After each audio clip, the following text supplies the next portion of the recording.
نوکر شہ بغداد جیلانی،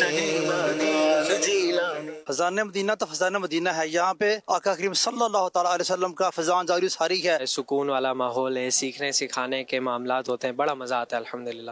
ظاہر نیکیوں کا ذہن بنتا ہے مدنی مذاکرہ دیکھنے سے، چھوٹی چھوٹی باتیں بھی ماشاءاللہ سیکھنے کو ملتی ہے، اور بہت سی ایسی خامیاں ہوتی ہیں جو ہماری لائف میں ہوتی ہیں وہ دور ہوتی ہیں۔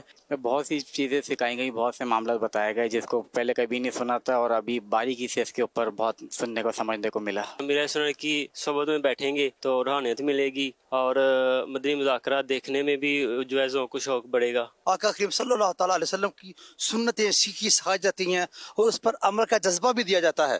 دعوت اسلامی علم حدیث کے بارے میں جو کام کر رہی، بہت اچھا کام کر رہی ہے، اس چیز کی بڑی اچھا ضرورت ہے عوام اہل سنت کو۔ سیاستہ کے اوپر جو کام ہو رہا ہے الحمدللہ بہت تحسین کے لائق ہے، اللہ تعالیٰ اس کو قبول فرمائے۔ اچھی بات سیکھنے کو ملی وہ یہ کہ گناہ سے توبہ بھی کرنی ہے، اور اس کے ساتھ ساتھ بری سے صحبت ہے آپ کی اس کو بھی چھوڑنا ہے آپ نے، پھر ہی آپ توبہ کے اوپر جو ہے استقامت پا سکیں گے۔ بہت سارے چھوٹے چھوٹے گناہ جن کو ہم ایسا سمجھ رہے ہوتے ہیں کہ یہ ہماری زندگی میں معنی نہیں رکھتے ہیں، لیکن وہی ہماری زندگی کے بڑے گناہ ہوتے ہیں۔ مدنی مذاکرے میں نے سیکھا کہ امین حسن نے فرمایا کہ بے جان چیزوں پر بھی لعنت نہیں کرنی چاہیے، جانور کے اوپر بھی آپ لعنت نہیں کر سکتے، اور نہ کسی بے جان چیز پہ۔ اگر کسی کی کے اوپر بے جان لعنت کرتے ہیں تو وہ لعنت آپ کی طرف ہی لوٹ کے واپس آتی ہے۔ سب سے مین چیز جو میں نے سیکھی دل آزاری کے حوالے سے، الحمدللہ مدنی مذاکرے میں چھوٹی چھوٹی چیزوں پہ ہماری جو ہے وہ تربیت ہو رہی ہوتی۔ اور ایسے افعال ایسے کام سے بھی بچنا چاہیے جس سے کسی کی دل آزاری کے اسباب پیدا ہو۔ میرے اہل سنت کا اس پہ بڑا فوکس ہے کہ کسی مسلمان کی دل آزاری نہ ہم کریں۔